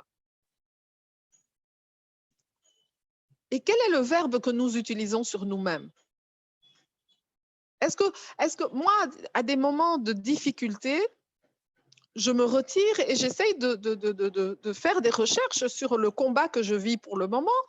Et donc, je fais des recherches bibliques dans le moteur biblique et tout ça. Bon, ça dépend, mais il y a des paroles sur lesquelles je m'accroche. Je suis plus que vainqueur. Je suis la tête et non la queue. Je dois prospérer à tous égards.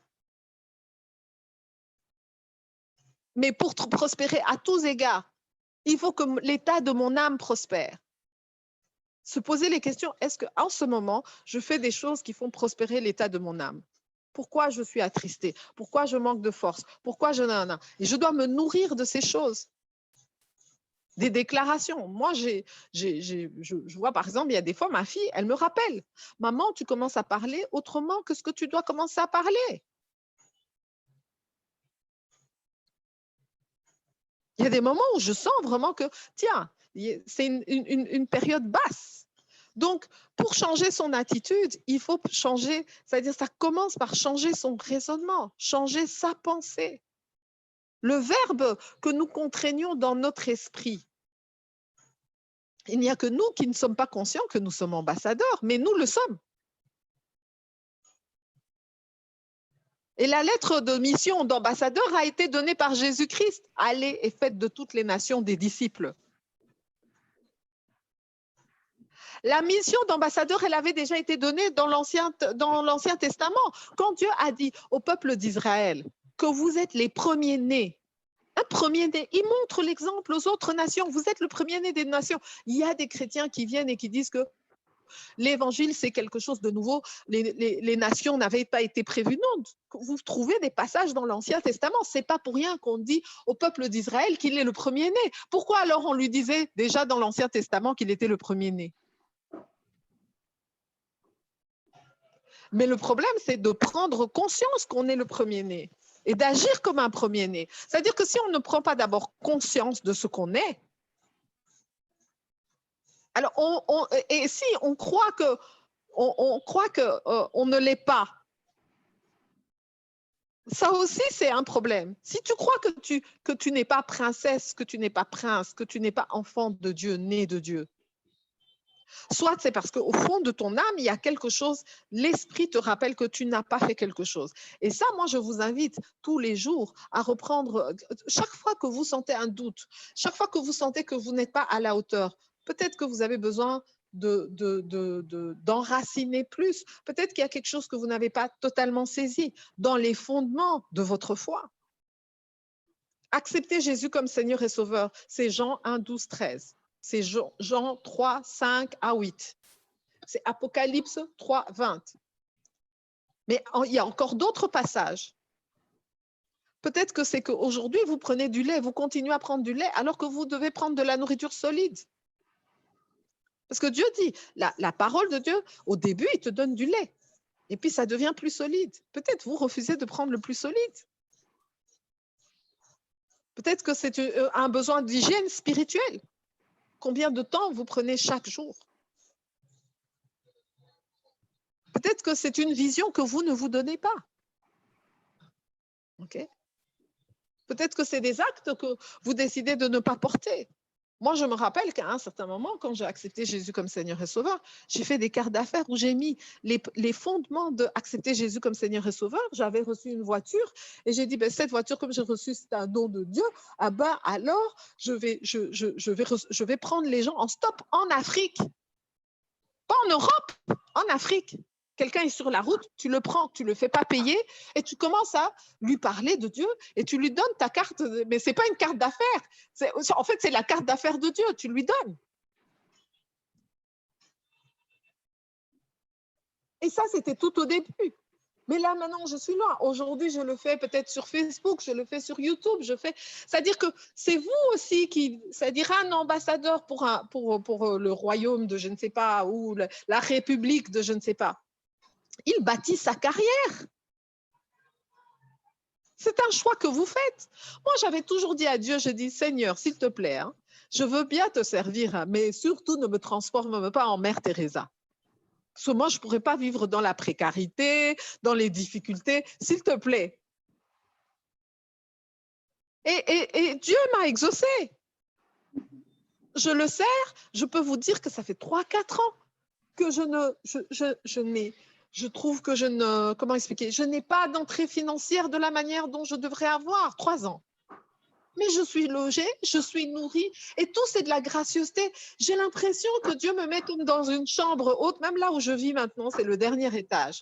Je vis dans une chambre haute où on me reçoit comme dans l'ancien temps, et je dis, mais Seigneur, Dieu pourvoit, on me livre de la nourriture chaque jour. Et pourtant, je ne suis pas pasteur, je suis pas, et je peux pas dire devant vous, mes sœurs, que je suis une femme, comme on dit en lingala, anakoi samakate, que donc il y a des moments où je n'ai pas de chute. Vous voyez? Et je me débat avec Dieu. Je dis, mais enfin, Seigneur, je ne comprends pas que tu veux m'amener où? C'est où que tu veux m'amener? Et il y a des moments où je suis convaincue, où il me convainc que voilà, c'est comme ça, c'est tel pas. Et tu donnes ne lâche pas, vas-y, tiens bon, et tout. Et donc, c'est ça, c'est cette communion. Comment vous voulez bâtir? Vous avez le droit de dire à Dieu, parce qu'en fait, vous devez comprendre quelque chose. Si vous vous posez des questions, c'est parce que Dieu vous connaît avant que vous soyez dans le ventre de votre mère. Il a déjà eu une conversation avec vous avant que vous alliez occuper le corps de votre mère et votre propre corps. Et cette relation que vous aviez au départ avec Dieu, elle revient à vous par tous ces questionnements que vous avez. Quand vous me questionnez sur mais comment je peux enlever le manteau que j'ai, ok? Mais Dieu a déjà enlevé ce manteau dès que vous avez accepté Jésus comme Seigneur et Sauveur. Ce manteau a déjà été lavé, ce manteau a déjà été transformé. Vous êtes déjà ambassadeur. Vous avez déjà l'attitude. C'est vrai que peut-être vous pensez qu'il y a des choses que vous ne faites pas bien. La culpabilité est un péché. Allez plutôt sur la voie de « Ok, j'ai mal fait, je me repens. Ok, Seigneur, comment je fais alors? » Trouvez les solutions. Bâtissez votre carrière. Bâtissez votre profil d'ambassadeur. Vous avez une intelligence que Dieu vous a donnée. Vous avez une sensibilité que Dieu vous a donnée. Il y a des choses que vous avez et que vous n'utilisez pas, que vous laissez dormir, qui sont des semences, qui sont des fruits. Allez-y, lancez-vous. Ne vous compliquez pas la vie. Faites avec ce que vous avez. Jésus faisait avec ce qu'il avait. Il n'attendait pas des circonstances spéciales. Parfait. Voyez? Alors, juste Donc, si on peut rapidement prendre la question de Tricoche juste en 2 minutes. Tricoche, ouvre ton micro, ferme ton micro. Tricoche, en fait, lui, c'est quelqu'un que le Seigneur a appelé dans le domaine de la politique. Et ça, chrétien et politique, c'est un débat. Voilà. Vous en avez parlé, genre, est-ce qu'il y a des territoires interdits pour le chrétien? Donc, vas-y, Tricoche, ta question en 30 secondes et Madame Ndundo, la réponse en 2 minutes et puis en clôture. OK, merci beaucoup pour, pour ce moment d'échange qui a été très instructif. J'ai entendu beaucoup de choses très importantes. Comme Rosemary l'a dit, je ressens un appel dans le domaine de la politique. Mais déjà, dès le départ, quand j'étais très jeune, je l'ai remarqué très tôt, quand j'ai reçu le Seigneur à l'âge de 17 ans. Donc là, déjà, dans le milieu évangélique, on ne me le disait pas directement, mais ce que j'entendais, les aînés dire, quoi, tu es jeune, et quel chrétien est allé dans la politique? Joseph, il a été appelé, c'est pourquoi il est allé, et puis ça. Donc, il y avait cette appréhension-là, et psychologiquement, ça m'a bloqué à un moment. Maintenant, en évoluant, bien sûr, le Seigneur a permis à ce que ce blocage soit enlevé. La question principale que je me pose actuellement, aller en politique, oui, mais est-ce qu'il faut aller seul ou il faut aller avec, comment dire, ensemble avec des frères et sœurs qui ont le même appel? Parce que ce que j'ai remarqué aussi, d'après les témoignages que j'ai reçus auprès des frères qui sont quand même, qui ont atteint un certain niveau dans la politique humaine, c'est que si tu es seul, tu ne peux pas changer le système. Et moi, face à ça, je dis, j'y vais, mais je fonctionne en sourdine.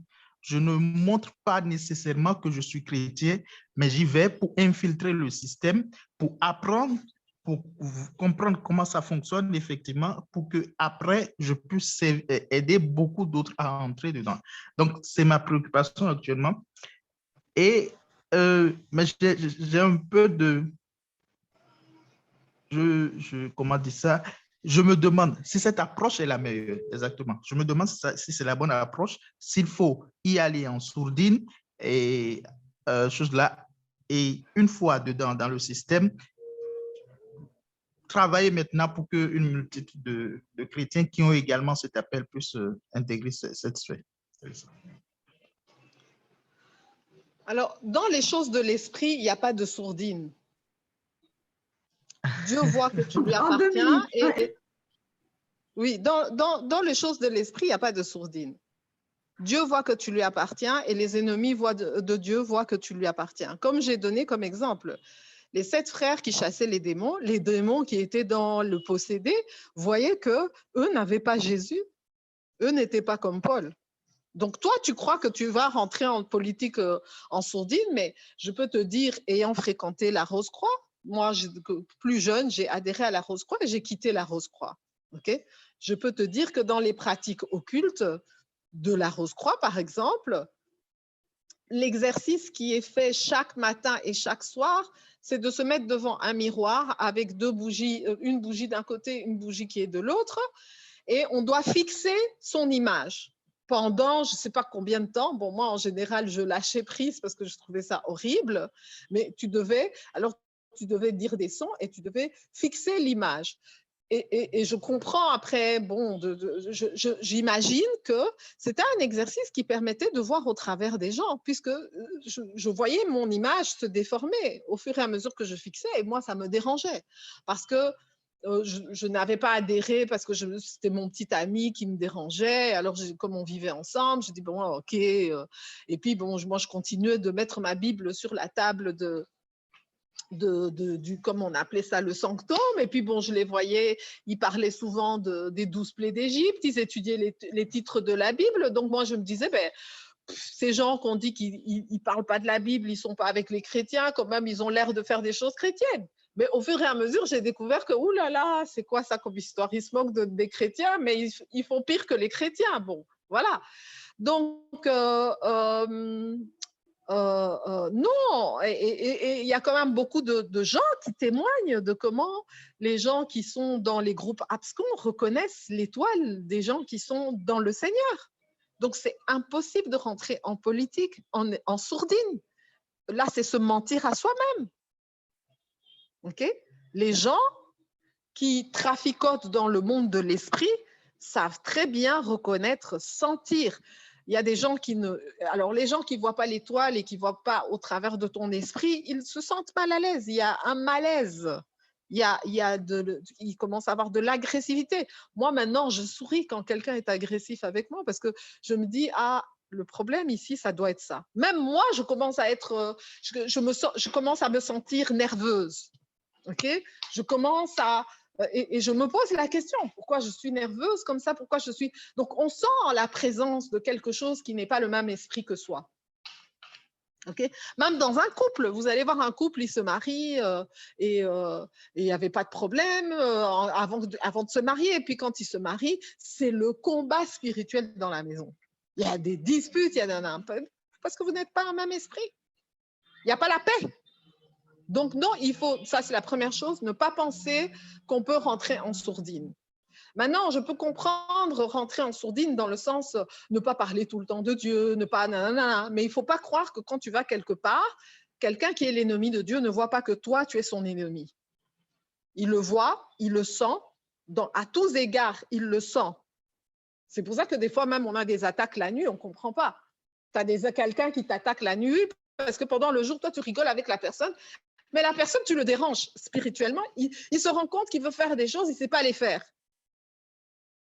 Et il commence à se poser la question, même s'il n'a pas vu que c'était toi, il finit par comprendre que c'est cette personne qui vient et qui fait en sorte qu'ici, on ne peut pas faire n'importe quoi, n'importe comment. Donc ça, c'est déjà le point sourdine. Alors, la technique… Nasa occupé.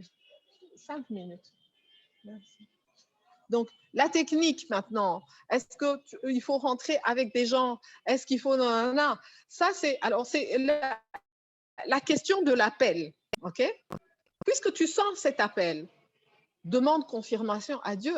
Et c'est Dieu qui va te dire qu'il t'appelle comme ça ou il t'appelle comme ça. Mais si maintenant tu commences à mettre toi-même et tu commences à réfléchir, ça veut dire que tu n'es pas sur la bonne voie, sur la façon dont tu dois le faire. Ta voix doit être « Ok, Seigneur, ok, je sens que tu m'appelles à la politique, ok, et j'aimerais savoir si tu es d'accord avec cet appel que je ressens en moi et comment je dois le faire. » Et lui va te répondre clairement. Donc, il faut rentrer dans un programme de prière et demander à Dieu, Dieu, c'est quoi ta volonté? Est-ce que ta volonté est que je rentre dans la politique? Parce que je sens déjà l'appel. Et je ne veux pas le nier, c'est plus fort. À un moment, j'avais ceci, j'avais cela. Il faut rentrer en conversation. Maintenant, cet appel, ça va être comment? Même dans la Bible, il y a des gens qui ont été appelés à faire de la politique différemment. Daniel a été enlevé, c'est dans l'esclavage qu'il a été pris à la politique, contraint, il ne voulait pas. Donc, quand des évangélistes vous disent que, oh non, Dieu ne peut pas accepter, mais il a été contraint, est-ce que Joseph voulait rentrer en politique? Non. Dieu a mis l'appel d'une certaine grandeur en Joseph, mais Joseph ne savait pas que cet appel allait se confirmer en politique. quand on voit le rêve de révélation à Joseph, on pouvait se dire qu'il allait peut-être devenir un businessman, que peut-être il allait devenir un leader spirituel, ou peut-être que c'est lui qui allait, je ne sais pas.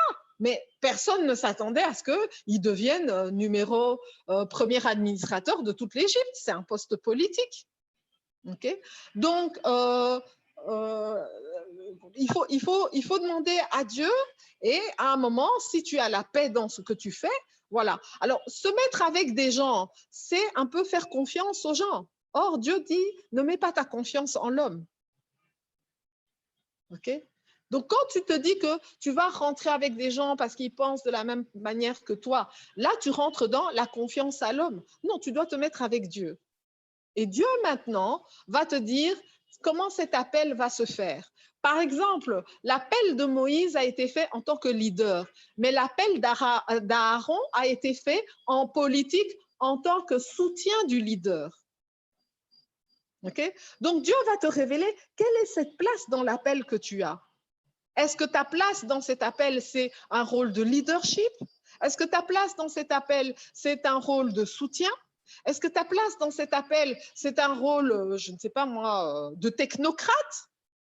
Parce que peut-être que ton appel politique n'est pas de la politique pure. Tu peux être un technocrate, travailler dans une entreprise publique. Tu vois? Donc, là encore, c'est une question de bâtir ta carrière politique dans le Seigneur et de savoir, OK, Seigneur, comment? Peut-être que Dieu t'appelle depuis longtemps en politique, mais ça peut être aussi militarisé. Okay? Donc, c'est toute une série, c'est un nouveau monde. Dieu t'amène dans un nouveau monde et tout ce que tu as besoin de faire, c'est d'avoir plus de détails sur comment Dieu veut que. Esther a été appelée en politique malgré elle, c'était encore un enlèvement. Mais Dieu voulait l'utiliser politiquement pour sauver le peuple d'Israël parce qu'il savait que Aman avait comme projet ça. Aman était déjà là-bas. Il fallait quelqu'un. Et à un moment, quand Esther hésitait, Mardochée lui a dit, ne crois pas qu'il est impossible à Dieu de faire ce qu'il peut faire. Ne crois pas que quand tu es dans la tour, là, tu es talent. Mais si tu ne veux pas faire ce que tu dois faire, Dieu peut susciter quelqu'un d'autre. Donc, tu dois comprendre que si tu as un appel et que cet appel vient de Dieu, c'est qu'il y a un plan de Dieu. Et tu dois connaître quelle est la vision de Dieu, quel est ce plan de Dieu et quelle place Dieu entend te donner dans ce plan et cette vision. Après, maintenant, tu avances. Ça pourra prendre beaucoup de temps ou ça pourra prendre très peu de temps. Peut-être que Dieu s'attendait à ce que tu te poses cette question-là. Tu comprends? Et de faire très attention, très attention à comment tu interprètes les paroles de Dieu. Nous avons le même exemple ici. Le diable, il utilise la parole de Dieu pour te faire croire que tu es dans le bon. C'est ainsi que beaucoup de femmes vont dans des relations aussi amoureuses comme ça, en disant, mais Dieu m'a dit, Dieu m'a fait comprendre, Dieu donne attention. OK? Il faut être vraiment sûr que cette parole n'est pas prise à double tranchant, que tu ne peux pas te retrouver dans une situation où si l'Esprit de Dieu parlait, il dirait, comme il a dit à Satan, oui, mais la Bible dit aussi. La Bible dit aussi. La Bible dit aussi. Donc, tu dois avoir une bonne connaissance de ta Bible, un bon discernement, et tu dois vraiment être un esprit éveillé parce que tu dois bien comprendre que en politique, ce sont des gens qui ont des rendez-vous qui respectent. Ils respectent leurs rendez-vous hebdomadaires, ils respectent leurs rendez-vous journaliers. Ils ont des rendez-vous qu'ils respectent. Alors, les gens de la Rose-Croix, c'est le matin et le soir. Ils ont des, je ne sais pas moi, comment ça s'appelle encore, des monographies, des bouquins qu'ils lisent. Ils sont en continuelle étude. Donc, toi, tu dois avoir une hygiène spirituelle. Tu dois comprendre que tu es avec des athlètes de l'occultisme. Et si toi, tu n'es pas un athlète de Dieu, quand vous allez courir ensemble dans le stade, tu seras pas la tête, tu seras la queue. Et tu vas te retrouver dans une situation comme les autres. Par contre, si tu es à l'écoute de Dieu et tu es dans l'attente du plan de Dieu et des circonstances de Dieu, Joseph a attendu les circonstances de Dieu. Daniel restait dans les circonstances de Dieu. Donc, il te faudra faire très attention quand tu rentres en politique, que cet appel n'entre pas dans ton orgueil. que cet appel n'entre pas dans ton ego. Parce qu'en politique, c'est là où on prend les gens, l'ego, l'orgueil, la richesse. Et puis, on te prend aussi, il faut aussi faire très attention que tu n'entres pas dans la culpabilité. Parce que quand on ne t'aura pas par l'ego et par l'orgueil, on va te pousser à la faute, on va te pousser à l'erreur, on va t'étouffer, on va t'étrangler, on va t'écraser. Et tu vas te dire à un certain moment comme Jésus, Jésus, pourquoi m'as-tu abandonné? Mais tu dois savoir que c'est ça, la vallée de la mort. Parce que tu vas aller marcher avec des gens qui sont morts en esprit. Mais tu ne manqueras de rien. Okay? Tant que tu suis le chemin de Jésus. Amen. Amen. Merci beaucoup. Donc, encore une fois, je rappelle le livre Passeport pour l'emploi d'un chrétien. Il est disponible sur Amazon et voilà, il est très, très, très, très riche, c'est très fouillé, beaucoup de versets. Et voilà, aussi intéressant que le live qu'on a eu là. Encore une fois, merci beaucoup. C'était vraiment hyper, hyper bénissant. Et voilà, merci pour les réponses aux questions. Et donc, on se dit rendez-vous l'année prochaine parce qu'on s'est dit qu'on ferait deux lives avec Madame Ndundo. Donc, on se dit l'année prochaine pour la suite. Mais merci en tout cas pour ce live. C'était waouh, c'était magnifique. Je ne sais pas si les autres vous confirmez, mais c'était magnifique. Ouais. Alors, pour me suivre, parce que j'ai écrit sous Lydia, parce que Lydia, c'est une servante de Dieu dans la Bible, mais en fait, c'est Linda. Donc, si vous voulez me suivre sur Facebook, sur YouTube, vous tapez Linda Ndundo Bonongue et vous allez me suivre. J'ai plusieurs YouTube, j'essaye de mettre un peu de l'ordre là-dedans. Et il y a un YouTube où je partage un peu sur Dieu et l'emploi, Dieu et l'entrepreneurship. Donc, vous pouvez aller surfer un peu là-dessus. Merci beaucoup. Moi, je vais prendre